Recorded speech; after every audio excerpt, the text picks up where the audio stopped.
Bismillahirrahmanirrahim. Bismillahirrahmanirrahim. Assalamualaikum warahmatullahi wabarakatuh. Alhamdulillah wassalatu wassalamu ala Rasulillah wa ala alihi wa ashabihi wa mawala wa la hawla wa la quwwata illa billah. Subhanaka la ilma lana illa ma 'allamtana innaka antal alimul hakim.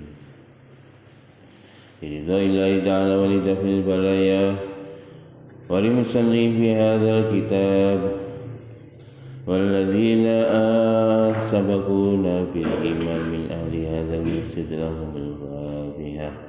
A'udzu billahi minasy syaithanir rajim. Bismillahirrahmanirrahim. Alhamdulillahi rabbil alamin. Ar-Rahmanir Rahim. Maliki yaumiddin. Iyyaka na'budu wa iyyaka nasta'in. Ihdinas siratal mustaqim. Siratal ladzina an'amta 'alaihim ghairil maghdubi 'alaihim waladdallin.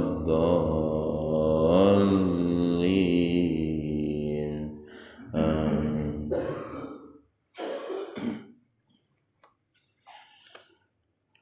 Saya akan teruskan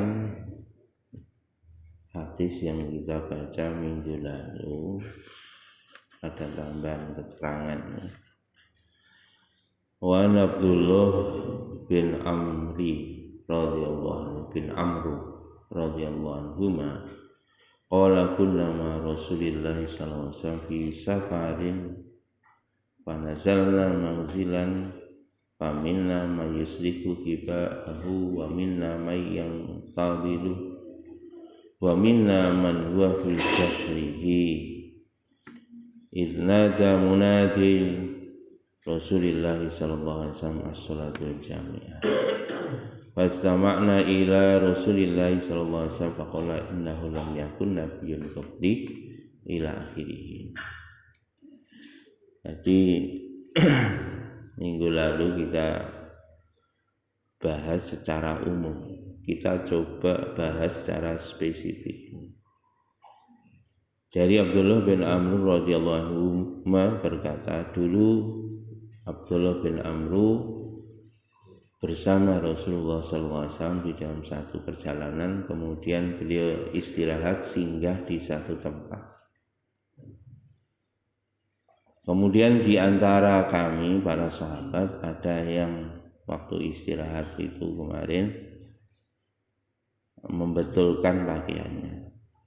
Kemudian juga ada sebagian sahabat yang main anak panah.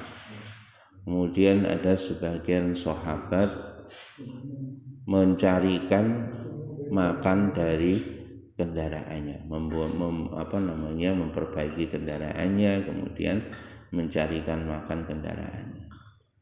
Dalam keadaan sibuk seperti itu, tiba-tiba utusannya Nabi untuk menyeru kepada para sahabat dengan seruan sholatul jami'ah. Disuruh kumpul untuk sholat. Maka kami pun akhirnya kumpul di hadapan Rasulullah SAW.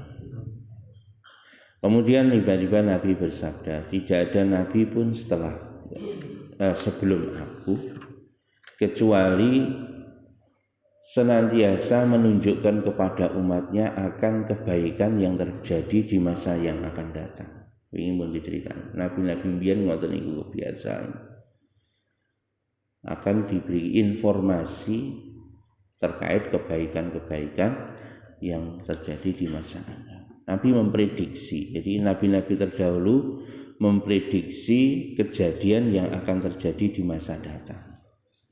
Tapi ini semua Sebenarnya kalau Nabi itu bukan prediksi, memang itu wahyu dari Allah. Allah tunjukkan hal-hal yang akan terjadi di masa yang akan datang dari para nabi, para rasul. Meskipun demikian, para nabi, para rasul pun juga tidak menunjukkan waktu eksaknya.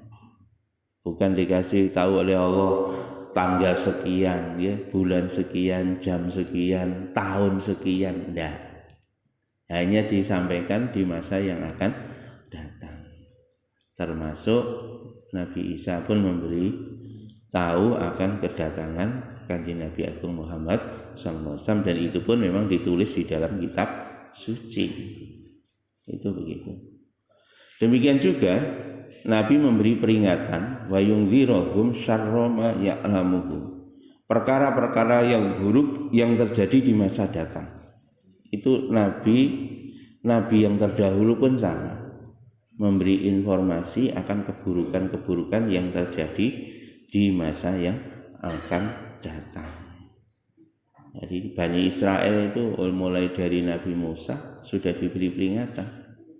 Kalau kamu enggak taat, kamu nanti pasti akan terjajah. Itu dikasih tahu.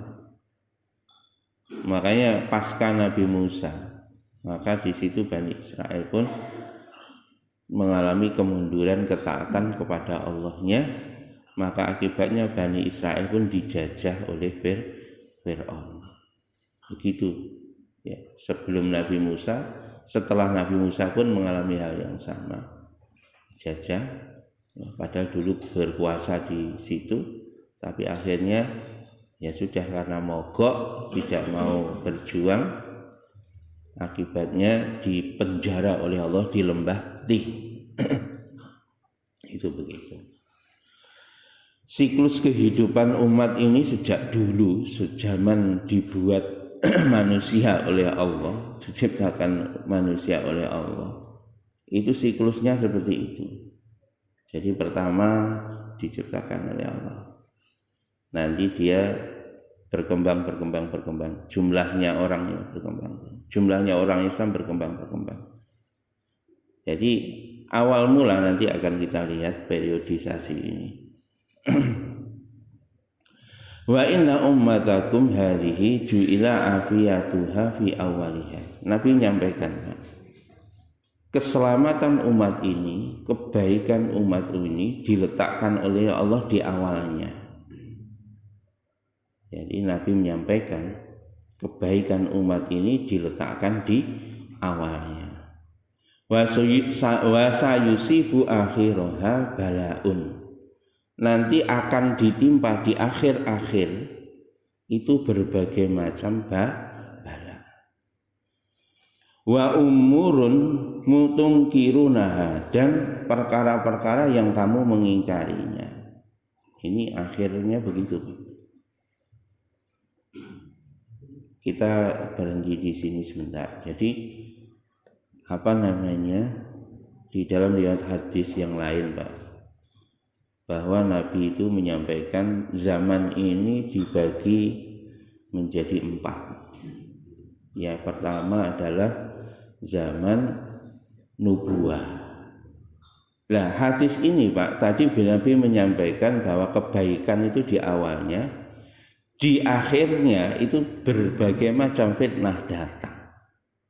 Berbagai macam perkara-perkara yang kamu pasti akan mengingkarinya. Di awalnya itu adalah keselamatan, kebaikan. Di akhirnya berbagai macam fitnah. Nah ini, Pak, awal dan akhir ini wallahu a'lam ya. Ini hanya pemahaman saya saja, ya, Bisa jadi salah, bisa jadi benar, wallahu a'lam. Saya hanya melihat sejarah saja. Kemudian saya cocokkan dengan hadis ini. Jadi kebaikan itu di awal itu awal masa periodisasi tadi. Akhir itu apa? Akhir masa periodisasi. Jadi awal mula adalah di zaman Kanjeng Nabi Agung Muhammad SAW, itu adalah zaman nubuah, zaman kenabian. Di awal periode Nabi itulah kebaikan, keselamatan. Afiyah itu selamat. Jadi afiyah itu selamat. Keselamatan, harmoni. Keadaannya itu umat ini ada harmoni. Tapi di akhirnya berbagai macam fitnah, berbagai macam bala menimpa kepada umat ini di akhir periode kenabian. Nanti kita lihat bareng-bareng, Pak. Jadi setelah nanti masa nubuah, nanti akan kita lihat lagi masa berikutnya. Nanti juga begitu, masa berikutnya awal-awalnya harmoni, Pak, bagus. Nanti di akhir periode, Pak, itu isine umyek gak karo-karo. Itu begitu. Kita lihat di awal periode yang pertama adalah sebenarnya ada periode nubuah. Kemudian yang berikutnya adalah periode khilafah ala manhajin nubuah. Kemudian periode yang ketiga ini adalah periode mulukan aridon, ya. Periode raja-raja Islam. Kemudian yang keempat ini adalah periode lagi adalah mulukan Jabariyah, ya, mulukan Jabariyah. Kemudian kata Nabi terakhir nanti ada periode lagi, periode khilafah. Jadi 5 periode. Terakhir adalah periode khilafah lagi sebelum akhirnya nanti akan terjadi hari kiamat. Ini hadis riwayat Tirmidzi. Makanya kalau saya baca dari sejarah, Pak, kita mulai dari periode yang pertama, periodenya Kanjeng Nabi Agung Muhammad sallallahu alaihi wasallam. Maka kebaikan itu ada di periode awal. Begitu Nabi pertama diutus, Pak, maka Nabi itu sulit sekali beliau untuk berdakwah, itu sulit.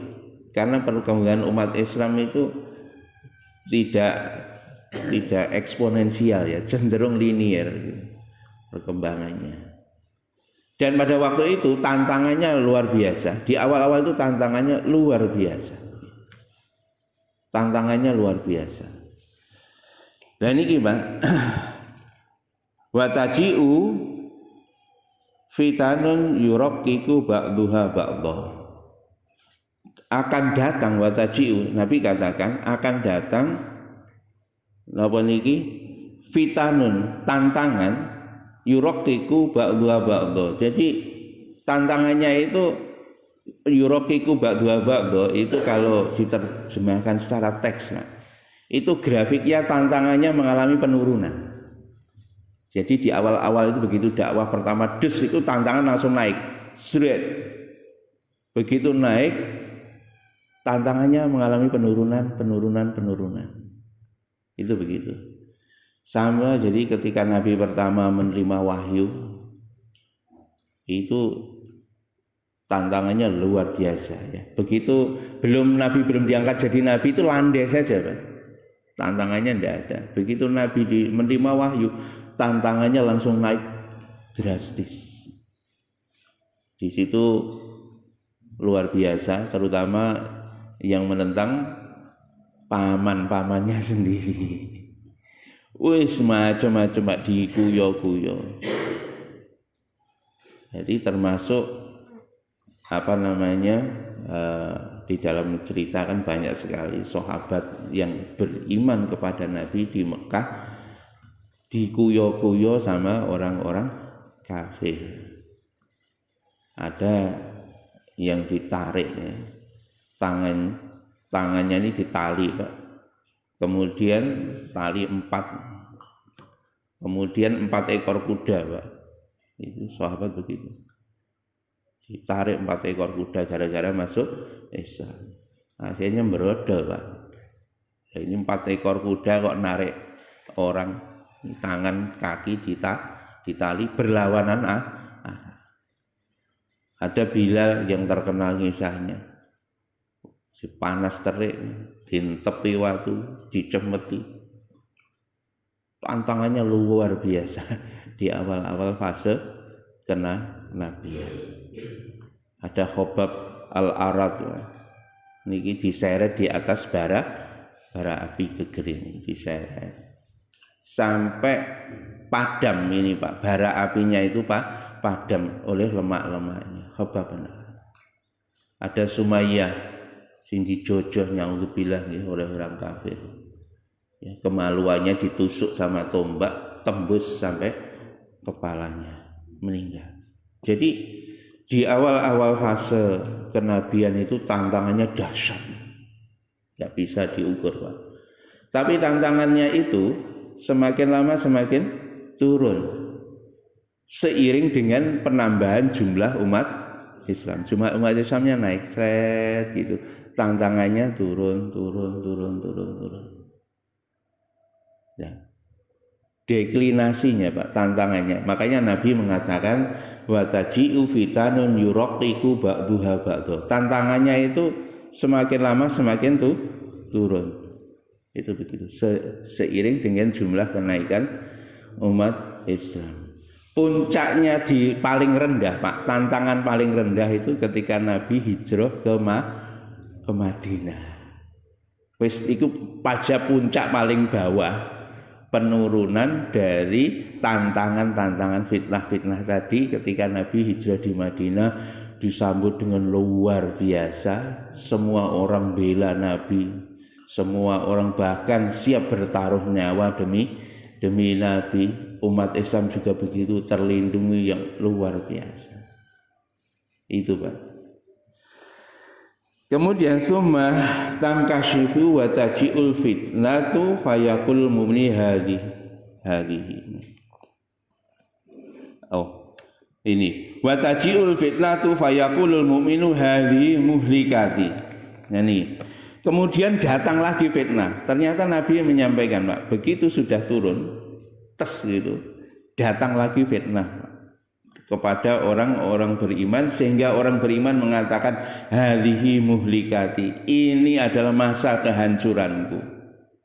Saking beratnya tekanan kepada umat Islam. Jadi begitu turun des, baru 1 tahun, belum 1 tahun di Madinah Pak, ada perang Badar. Kalau kemarin waktu di Mekah ternyata tekanan-tekanan terhadap umat Islam itu terjadi individu-individu. Kalau ini karena jumlah umat Islam banyak, maka tekanan terhadap umat Islam itu dalam jumlah yang besar dan tantangannya itu berupa pasukan, satu kelompok terstruktur, masif dan jadi tantangannya itu seperti itu Pak. Saya sampaikan, Masya Allah, terstruktur, masif dan sistematis ya, sistematis dan masif. Itu begitu tantangannya. Begitu. Akhirnya ini tantangannya naik lagi Pak, karena ada fitnah tadi kan pada titik terendah, habis itu naik. Lah naiknya itu eksponensial Pak. Kalau dulu itu begitu pertama datang Nabi itu naik langsung tajam, turun pada titik yang terendah, tiba-tiba naiknya melonjak, naik secara eksponensial. Akhirnya datang perang Badar. Setelah perang Badar datang perang Uhud, yang mana kemarin sudah kita ceritakan beberapa kali bagaimana beratnya para sahabat ketika perang Uhud. Terus tantangannya itu naik. Bahkan sahabat mengatakan, orang-orang beriman mengatakan halihi muhlikati, inilah masa kehancuran kita. Mereka menganggap ini masa kehancuran kita. Bahkan ketika di Uhud itu kemarin kan sudah disampaikan, di Uhud entek gak balik. Orang-orang kafir sampai mengatakan demikian. Gak balik, entek, gak disusui. Nah, tapi ternyata tetap ya, dalam posisi ini umat Islam diberi kemenangan oleh Allah. Tsumma tankashifu wa taji'ul fitnatu. Lah ini, ternyata tantangan ini tidak dibahas, tsumma tankashifu, hilang Pak tiba-tiba. Jadi kemarin ketika di Uhud, orang-orang memprediksi habis karena diserang secara terstruktur, masif dan secara sistematis. Loh, diprediksi akan habis. Oh, ternyata umat Islam masih diberi pertolongan oleh Allah. Naik Pak Said. Akhirnya apa? Akhirnya wa taji'ul fitnatu fayaqulul mu'minu hadhihi. Maka pada saat itu Pak akan datang satu fitnah yang luar biasa lagi. Jadi hilang fitnah itu. Hilang tantangan itu. Akhirnya ternyata begitu hilang bukan selesai Pak. Muncul tantangan yang berikutnya. Wa taji'ul fitnatu fayaqulul mu'minu hadhihi. Maka orang beriman pada waktu itu sampai ke puncak dan orang beriman mengatakan ini puncak ujian yang tidak pernah ada tandingannya, beratnya, susahnya. Ya. Kapan ini Pak? Dan ini ternyata Nabi berhenti di sini Pak, titik di sini. Jadi hadis ini titik di situ. Akhirnya apa Pak? Jadi puncak tantangan yang luar biasa kapan? Yakni saat wafatnya Rasulullah Shallallahu Alaihi Wasallam. Maka orang iman mengatakan pada waktu itu hadhi wis iki mentok iki ujiannya. Bagaimana tidak? Nabi ini wafat. Biasanya ada apa-apa Nabi, apa-apa Nabi. Nabinya wafat. Maka di situ tadi umat Islam mengalami naik yang dramatis Pak. Tadi seiring dengan naiknya tantangan tadi, jumlah umat Islam juga ternyata naik secara eksponensial juga, Pak. Begitu perang Badar itu jumlah sahabat hanya sekitar 313. Ketika perang Uhud tahun kedua itu sekitar 1000 sahabat. Ini yang laki-laki ya, mungkin ditambah yang perempuan katakanlah 2000 sahabat. Nah ini naiknya eksponensial, jadi 2 tahun di Madinah. Kemudian begitu Nabi di Mekah itu kan di Madinah itu kira-kira kan 10 tahun. Jadi 8 tahun jumlah sahabat itu mencapai 124.000 dari 2000 dalam waktu 8 tahun naik menjadi 124.000 kira-kira sahabat. Jumlah umat Islam naik secara eksponensial seiring tantangannya juga naik secara eksponensial. Lah niku Pak. Makanya puncaknya hadhi itu di puncaknya puncaknya tantangan umat Islam jumlahnya mengalami penurunan. Ketika Nabi wafat ribuan orang ternyata murtad. Ini puncak ujian yang paling berat adalah di fase akhir dari setiap periode naik total ujiannya begitu dahsyat sampai saking dahsyatnya itu jumlah umat Islam mengalami penyusutan.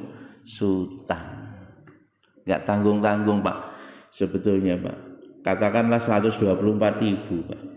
Kalau yang menyusut katakanlah 2.000 Pak. Itu hampir 2%. Itu bukan angka yang rendah Pak. Angka yang sangat besar. Nah itulah tantangannya Bapak yang dirahmati Allah. Itu di zaman nubuwah. Dan ternyata Pak tren ini terus berjalan. Makanya ini kalau kita bicara grafis Pak ya, antara jumlah umat Islam sama jumlah tantangan itu seperti itu. Itu kebiasaan yang disampaikan oleh Kanjeng Nabi Agung Muhammad SAW dan itu umat-umat yang terdahulu juga seperti itu. Bahkan kalau umat yang terdahulu Pak begitu nabinya wafat itu jumlah umat Islamnya sampai menuju titik 0. Begitu titik 0 diutus lagi nabi yang baru begitu. Itu kalau umat nabi-nabi terdahulu. Tapi karena Allah Subhanahu wa taala sudah menyampaikan Pak bahwa Kanjeng Nabi Agung Muhammad SAW adalah nabi yang terakhir, la nabi ba'di, tidak ada nabi lagi setelah aku.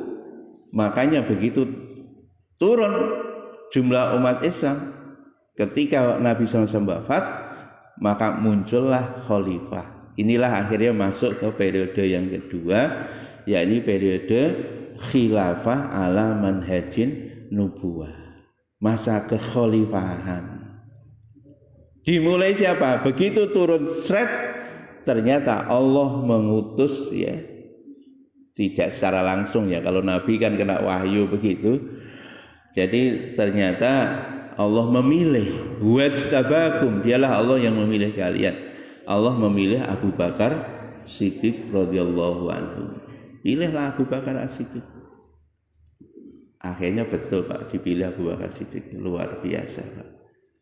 Singkat cerita Pak, begitu Abu Bakar Siddiq dipilih, itu kan fitnahnya pas berada di puncak yang paling tinggi, dipilih Abu Bakar, grafiknya turun meneh Pak, tantangannya.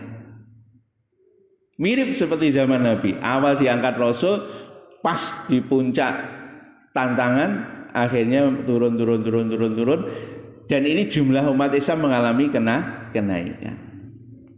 Aneh ya Pak, aneh.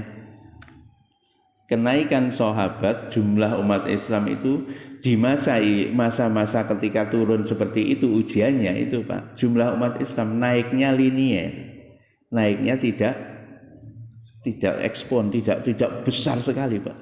Di masa awal-awal itu Abu Bakar memimpin pun jumlah umat Islamnya kenaikannya tidak begitu signifikan. Ya, Abu Bakar Nah, begitu Abu Bakar tuh naik, fitnahnya tadi turun sampai akhirnya fitnahnya habis sama sekali di masa Abu Bakar As-Siddiq radhiyallahu anhu.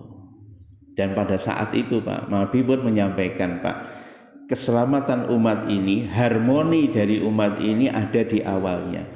Maka pada periode Abu Bakar As-Siddiq radhiyallahu anhu yang kira-kira hanya 2,5 tahun Pak, itu ternyata suasananya sangat harmoni sekali, tenang, damai, gak ono wong nyerang, semua sistem itu berjalan on the right track semuanya. Maka sahabat merasakan kenikmatan, kenyamanan hidup dalam harmoni yang luar biasa. Akhirnya diutuslah Sayyidina Umar, Abu Bakar wafat. Sama, tadi di puncak sret tantangan besar, tiba-tiba wafat. Ini juga begitu turun melandai, Abu Bakar wafat. Begitu wafat, karena ini satu periode Pak, kalau Nabi tadi periodenya dia sendiri. Maka begitu di titik terendah ini dipilihlah Umar bin Khattab radhiyallahu anhu. Begitu zaman Umar bin Khattab radhiyallahu anhu, maka tantangannya mulai naik lagi. Tantangannya mulai naik lagi. Berbagai macam ya. Mulai ya kasak kusuk antar sahabat itu mulai ada pada zaman Sayyidina Umar. Menyebabkan suasana harmoni itu mulai tampak begitu. Akhirnya naik, tantangannya naik. Tapi juga luar biasa Pak, pada zaman Umar bin Khattab itu luar biasa, jumlah umat Islam naiknya luar biasa, dramatis Pak, eksponensial, enggak eksponensial meneh Pak, mungkin langsung naik linier, tapi arahnya langsung vertikal Pak, kenaikannya luar biasa. Karena pada zaman Sayyidina Umar itu hampir kurang lebih setengah dari dunia ini bisa dikuasai oleh Sayyidina Umar bin Khattab radhiyallahu anhu. Akhirnya itulah tantangannya pada zaman Umar bin Khattab radhiyallahu anhu. Ternyata ada tantangan dari internal yang paling berat sekali. Menghadapi orang kafir no problem. Tapi ternyata tantangan internal, konco-konco dhewe mulai dahsyat. Ya. Nah ini ternyata begitu Sayyidina Umar wafat diganti Sayyidina Utsman. Sayyidina Utsman juga begitu, naik lagi jumlah umat Islam. Luar biasa. Sampai membuat pemerintahan yang canggih. Itu Sayyidina Utsman bin Affan radhiyallahu anhu. Naik cuek. Ujiannya ya naik cut ke atas dah. Waduh, zaman Umar kasak kusuk, zaman Utsman luwih parah meneh.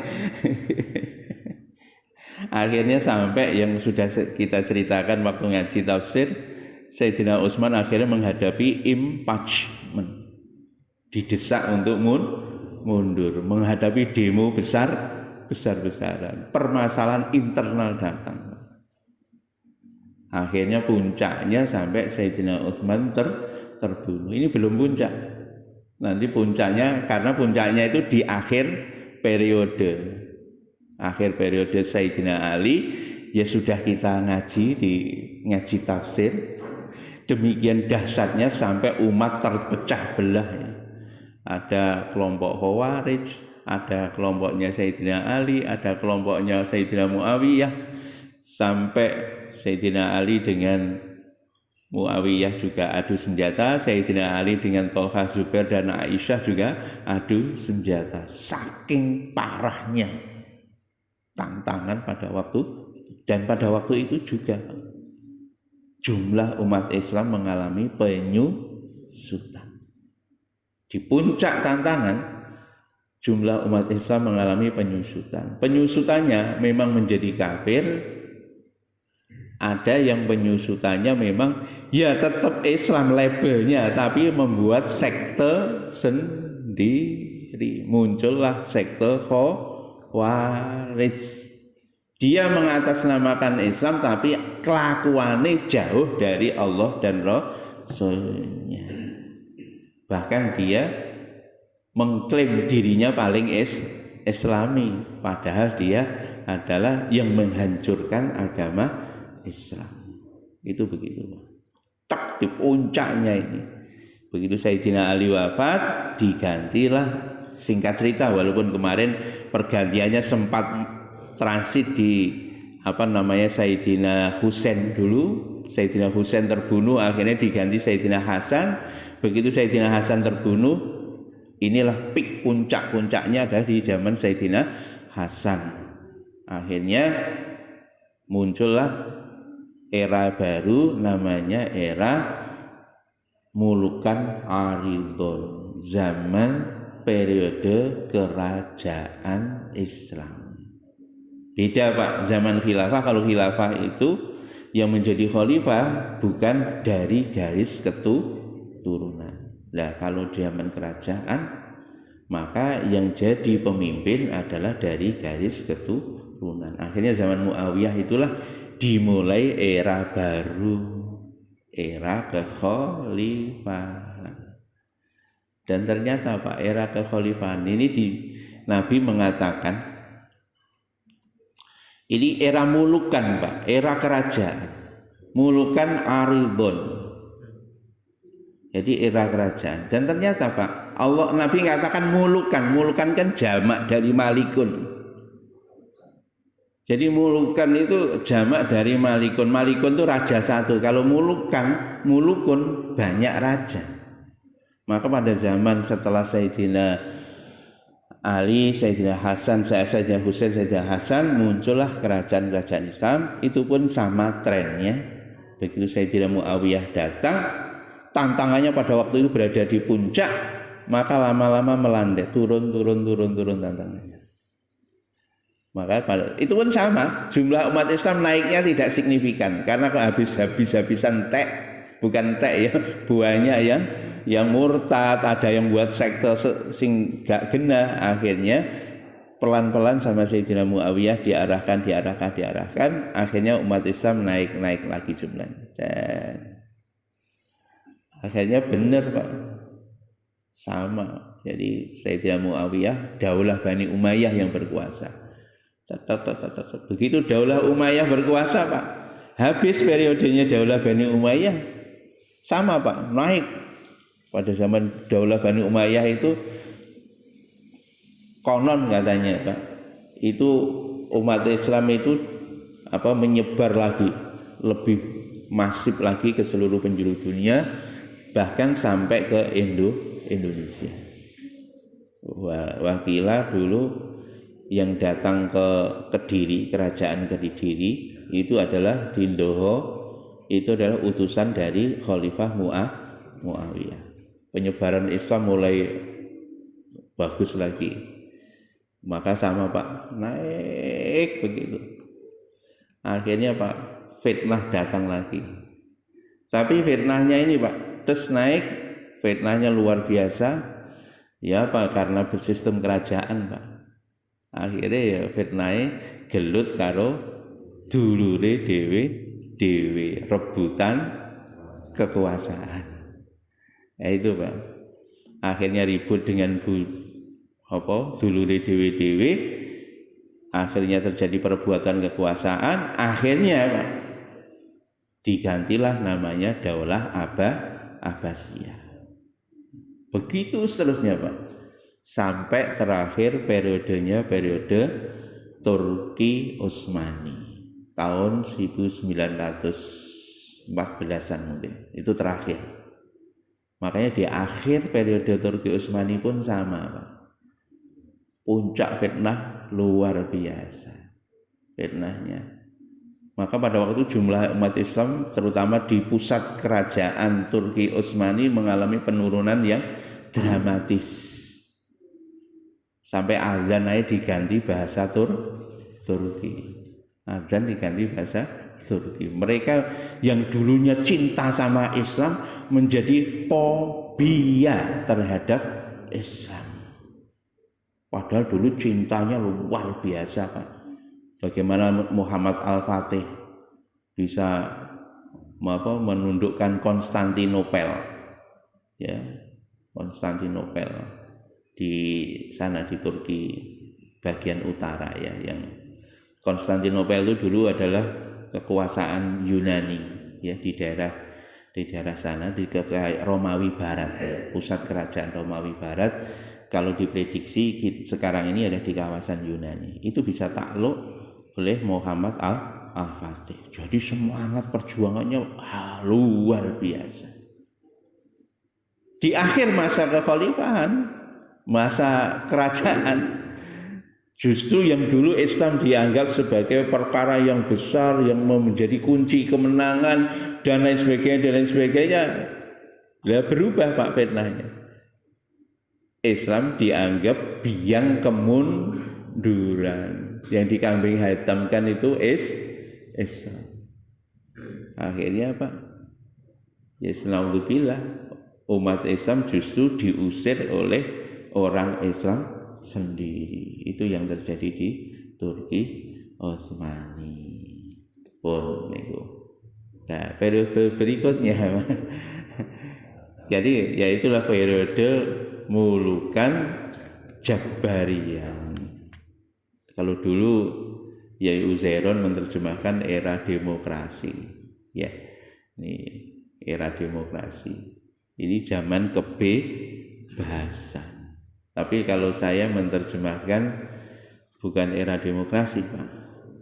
Era munculnya mulukan, karena kalimatnya di situ mulukan, Pak. Mulukan itu kekuasaan.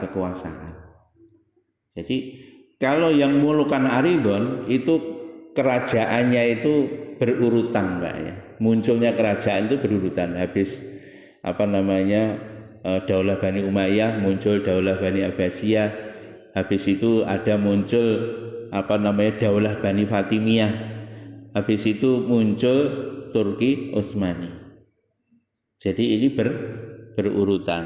Tetapi ketika masa ini Pak, mulukan Jabarian ini Pak, ini muncullah kerajaan-kerajaan, kekuasaan-kekuasaan Islam, baik levelnya lokal maupun levelnya internasional.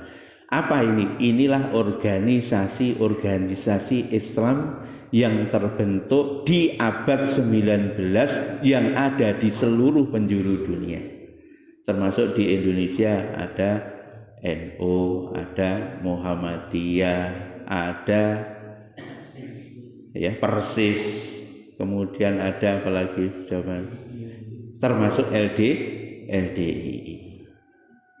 Kalau di internasional ya termasuk ada Jamaah Tabligh, ada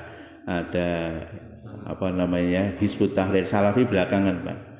Ada Hizbut Tahrir, ada Ikhwanul Muslimin ya, ada Ikhwanul Muslimin, ada Jamaah Tabligh, ada HTI di belakang, Kemudian muncul agak belakang Salafi.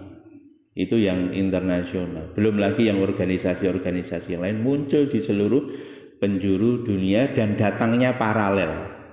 Kalau zaman kerajaan-kerajaan dulu itu datangnya berurutan. Kalau ini paralel di seluruh penjuru dunia. Dan seluruh organisasi ini tolong jenengan analisis secara sejarah. Nanti trennya mirip seperti yang dialami Kanjeng Nabi. Semua organisasi.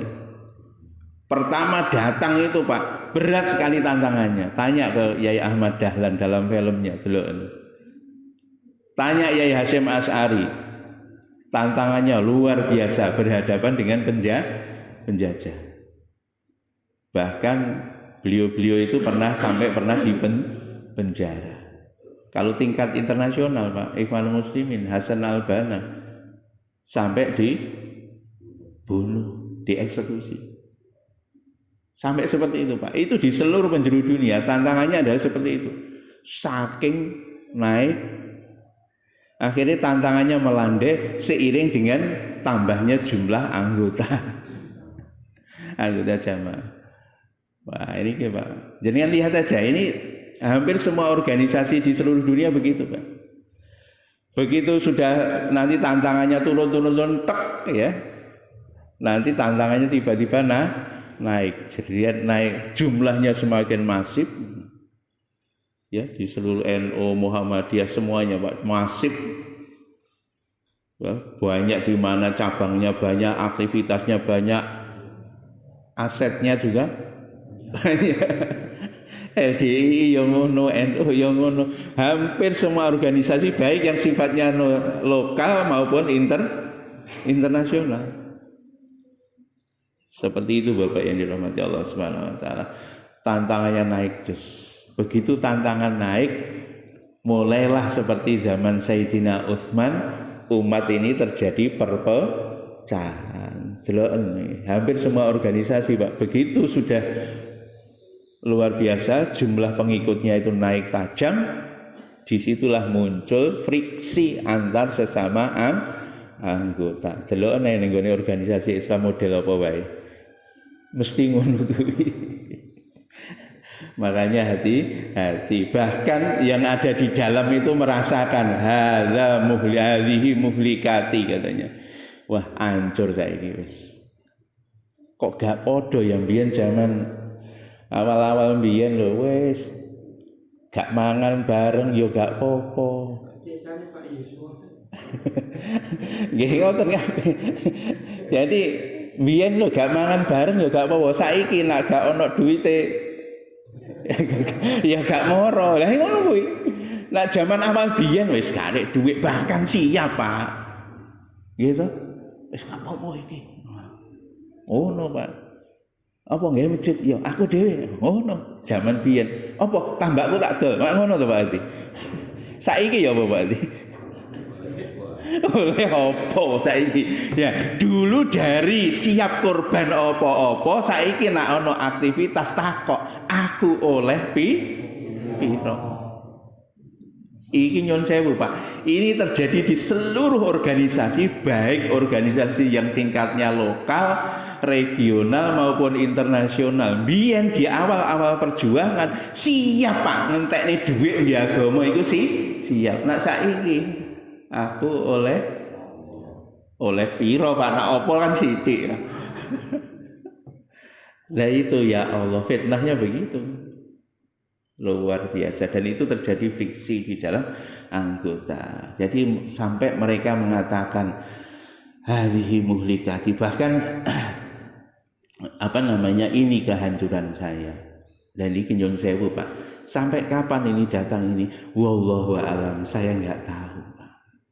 Hampir semua organisasi Islam yang ada di seluruh penjuru dunia mengalami hal-hal yang sudah diprediksi, bukan diprediksi ya memang Kanjeng Nabi diberi wahyu oleh Allah untuk menginformasikan apa yang terjadi di masa yang akan datang. Yang paling penting adalah konklusi di akhir hadis ini Bapak nggih.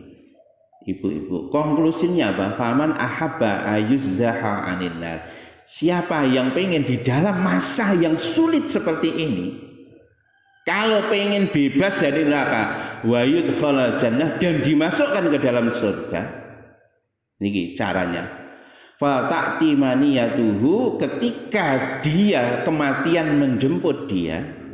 Jadi kalau dia pengen bebas dari neraka, masuk dalam surga, di saat kematiannya, maka caranya wa huwa yu'minu billahi wal yaumil akhir, kita pegang teguh beriman pada Allah dan hari akhir. Ini yang paling penting, Pak. Di zaman semacam ini, wal ya'ti ilan nasil ladzi yuhibbul ladzi yu'ta ilaihi. Jadi, Bapak, ini dalam posisi yang semacam ini, sikapnya yang pertama, keyakinan harus dipupuk. Kenapa, Pak? Karena pada zaman ini umat keyakinannya geser. Nak biyen yakinnya kepada Allah murni. Nah, saiki yakine ngene gitu. Ada uang abang. Oh, kepiting gitu. Kalau pilihan pimpinan baik ngene, Pak. Padahal itu pimpinan organisasi Islam main ngene, apa ngene iki? Mbuh pokoke ngene. Nek ngene iki cilik deh, ngene deh. Nek ngene iki kan tipis lho, ngene, Pak. Untuk pemilihan ketua. Yes, itulah yang terjadi. Makanya di zaman ini dieling di dalam suasana semacam ini, Nabi pesannya kembali. Totonan yakinmu kepada Allah dan hari akhir. Yakin kepada Allah bahwa kemuliaan bukan pada uang. Kemuliaan bukan pada pangkat. Kemuliaan bukan pada jabatan. Kemuliaan bukan pada kedudukan.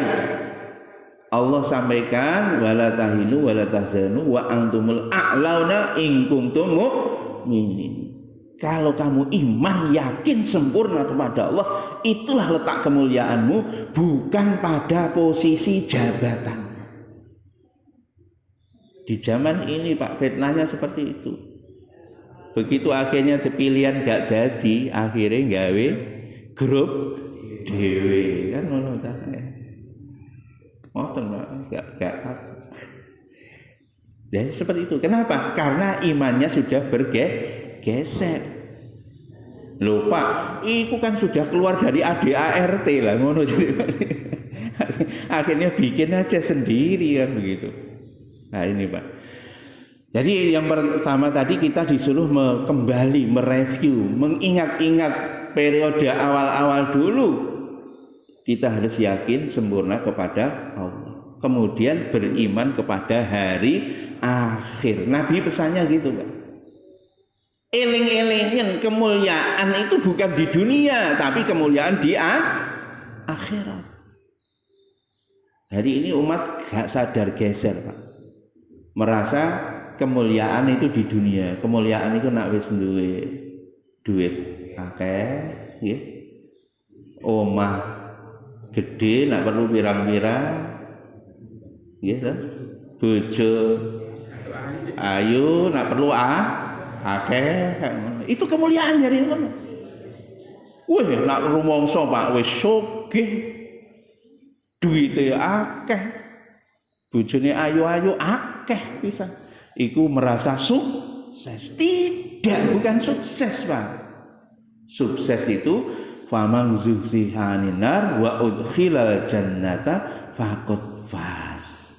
Barang siapa yang bebas dari neraka, masuk ke dalam surga, dialah orang yang sukses. Apalagi di era-era ini, Pak. Godaan gaya hidup semakin kencang. Dan penyakit ini gak ono sing kebal kabeh kena, termasuk sing omong ning ngarep iki. Mulane aku gak ngomong sapa-sapa, ngomong awakku dewe. Ya Allah. Makanya ini saya ingatkan, Pak, pesennya Kanjeng Nabi. Nak kon pengen selamat saka neraka mlebu swarga sampai menjelang kematian kamu, teruslah kamu beriman kepada Allah, berimanlah kepada hari akhir. Kemuliaan bukan pada harta, tahta, wanita, Toyota, tidak. Tapi kemuliaan hanya di kampung akhirat apabila selamat dari neraka masuk ke dalam surga. Kemudian berikutnya wal ya'ti ila nasil ladzi yuhibbu ayyuta ilaihi. Di zaman fitnah ini kamu berbuat baiklah kepada siapapun dari kubu manapun. Sing penting padha Islami. Mbuh melok PAN, mbuh melok partai apa sih tak? Mbuh pokoke persatuan ya, Pak. Kabeh apik ono, sing PKB yang ngono, PKB karo apa? PNU, P3 apik ono kabeh. Nggih. Sing golongan A, golongan B, golongan C, yang lain-lain apik ono kabeh. Karena apa? Dia masih syahadat. Kalau syahadat Gusti Allah dawuhne teng Quran, innamal mu'minuna ikhwah. Sesungguhnya orang beriman itu bersaudara. Aneh Pak dino iki, Pak. Padha kancane dhewe tambah gelut eyel-eyelan, naudzubillah, Pak. Ingat, kalau kita sudah saling caci mencaci, Pak, wa idza fasadat ummati saqatat min ainillah. Jika umat ini sudah saling caci mencaci, jatuhlah dia dari pandangan Allah. Gak didelok, Pak, nak kon ngilok-ngilokne, oh kelompok A, kelompok B, kelompok C, kelompokku lho apik dhewe. Nak model ngono kuwi, Pak, tidak dilihat oleh Allah. Masih akan jengking sholat, masih akan berjuang ke seluruh penjuru dunia, tidak akan dilihat oleh Allah, tidak diterima oleh Allah. Sapa wae, Pak, baik di dalam kelompoknya sendiri yang terpecah ataupun kelompok yang lain, maka kita pandang selama masih syahadat, maka berbuat baiklah kepada mereka semua tanpa kecuali. Ya? Wal ya'ti ila nasil ladzi yuhibbu ayyuta ilaihi. Berbuat baiklah kepada orang sebagaimana orang lain kamu senang kalau orang lain berbuat kepada kamu. Artinya kamu itu berbuat baik kepada orang lain sebaik kamu berbuat terhadap dirimu sendiri. Bahkan kalau perlu lebih baik berbuat baik. Nah, maksudnya adalah tingkat kebaikan yang kita perbuat kepada orang lain itu lebih baik daripada terhadap diri sendiri. Niki nak pengen selamat ngoten, Pak. Tapi nak pengen ajur, ya ngegrupo ning kelompokmu dhewe-dhewe kono, ajur. Apalagi sampai berbangga-bangga kelompokku luwih apik, luwih bener, luwih sokeh. Wong sing model ngene ajur. Makanya kalau kita pengen selamat, semua orang kita berbuat baik. Kemudian ini sing paling angel, Pak. Waman baya imaman fa'atahu safqata yadihi samrata qalbi fa yuti'hu inistata. Kemudian kita taati, Pak. Kalau kamu sudah berbaiat kepada satu pemimpin, kamu berbaiat, taatilah pemimpin. Karena kalau kamu berada di dalam organisasi, maka kamu taatlah dengan ADART yang ada di dalam organisasi itu. Gak usah ke organisasi lain, gak apa-apa. Kita konsisten di situ, kemudian kita taati yang ada di situ. Nah, fa idza jaa akhar yunazi'u fadribu unuqal akhar. Ini, Pak. Kalau ada, Pak, yang melepaskan diri dari ketaatan kepada pemimpin, kamu nggawe grup dhewe, ini perintahnya, Pak, iki enggak enak. Kon mateni, Pak. Tapi kita bukan mateni, artinya gini, ini kita ngomong resikonya, Pak. Kalau membuat kelompok sendiri, ini statusnya adalah sebetulnya dosanya itu seperti dosa membunuh orang sehingga dia juga harus dibunuh. Ingat, di dalam Quran al fitnatu asyaddu minal qatl. Fitnah lebih kejam, lebih berat daripada pembunuhan. Kenapa? Kalau dia membuat grup sendiri, maka ini menjadi fitnah yang besar, bukan menyelesaikan permasalahan, justru semakin memperkeruh suasana. Makanya Pak, ini kalau terutama ini yang poin terakhir tadi, bagi orang yang berada di posisi leader Pak, begitu masih gak seneng karo pimpinanmu, tetep taat. Kalau apa nak kon nyempal gawe dewe, itu sebetulnya dosa kamu itu melebihi dosa membunuh orang. Kalau membunuh orang Pak sing mati sitok. Tapi kalau ini Pak satu jamaah terpecah, ini seperti membunuh sekian ratus orang. Makanya hindarilah perpecahan. Kalau sebagai rakyat biasa kita berbuat baik kepada siapapun, tetapi kalau menjadi top leader jangan membuat grup sendiri. Itu berbahaya karena dosa kamu seperti dosa membunuh orang, sehingga kamu pun layak untuk dibunuh. Dan ini Pak, mudah-mudahan Pak dari pelajaran hadis ini monggo Pak, kita sesama muslim di era sekarang, terutama 2000 menjelang 2024. Iki saiki wis mulai. Nggih. Ana sing ning pojok ana kepak sayap kebinekaan. Ana neh ning kono mbuh apa neng gede-gede Pak. Hati-hati Pak, wingi pengalaman nggih 2000 piro wingi wis dikandani. Aku ngaji ning Atasip lho. Aku wis ngomong ini ya, tambah aku di blacklist barang kok wingi kok. Wah iki pendukunge. Wah ngono Pak. Iki perjuangan Islam. Wah, Masya Allah Pak. Tibain jelek ketek. Bolowan karo wingi. Lah ngono ta? Dieling-eling mosok engko jamaah tasrif lali. Awas nek jamaah tasrif lali. Wis lho jarno ae umpiek kalor ngidul wis to rebutan balung iku. Nggih to? Sing seneng rebutan bareng sapa? Kere. Pun ngoten mawon nggih. Makanya ini tetap dijaga kesatuan persatuan, jangan merasa paling benar dan jangan terhipnotis. Oh, itu perjuangan agama. Prek. Di perjuangan agama sing enek perjuangan wetenge dhewe ngesakne aku ya Allah wis sampai mati. Ya Allah, terus piye ngene iki, Pak? Makanya pun mbak usaha pun fokus kita ibadah berbuat baik kepada semua orang, terutama ya sesama umat Islam, walaupun partainya beda, walaupun kelompoknya beda, golongan organisasi masyarakat beda, organisasi berbeda, tetaplah kita bersatu. Wa'tasimu bihablillahi jami'au wa la tafarraqu. Berpegang teguhlah pada tali agama Allah dan jangan bercerai-berai. Mun ngoten mawon enten bener saking Gusti Allah, salah saking kula gitu.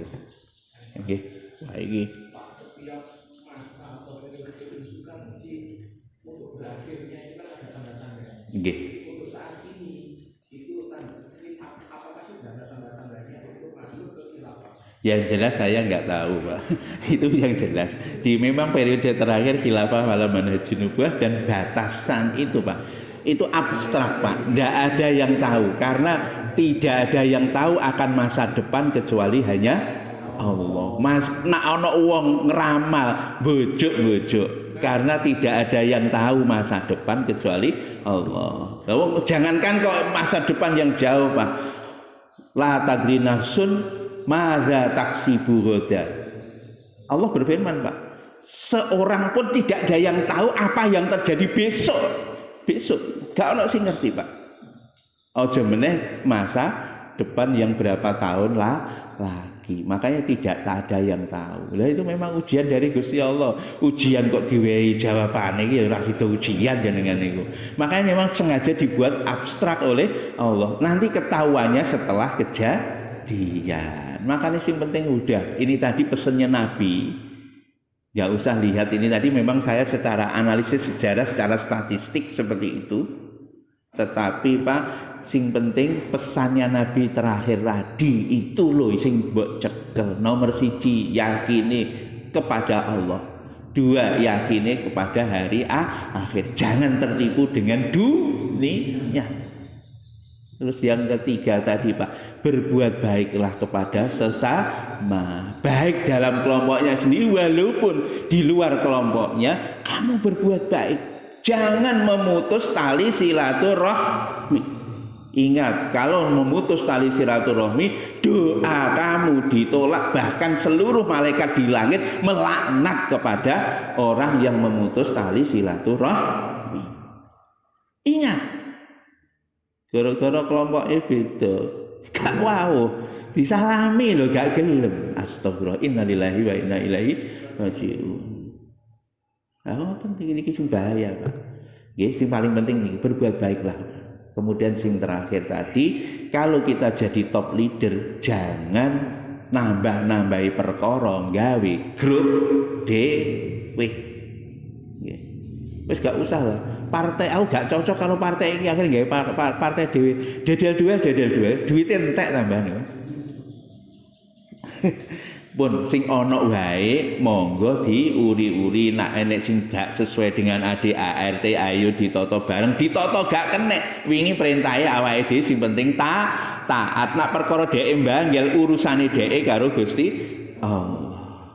Aja memperburuk keadaan. Ngoten nggih?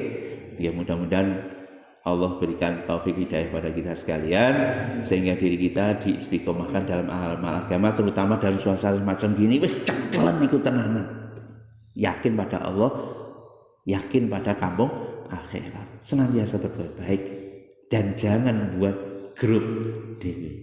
Demikian, ada yang benar dari Allah, salah dari saya. Kita tutup dengan doa penutup majlis. Subhanakallahumma bihamdika asyhadu an la ilaha illa anta astaghfiruka wa atubu ilaik. Assalamualaikum warahmatullahi wabarakatuh.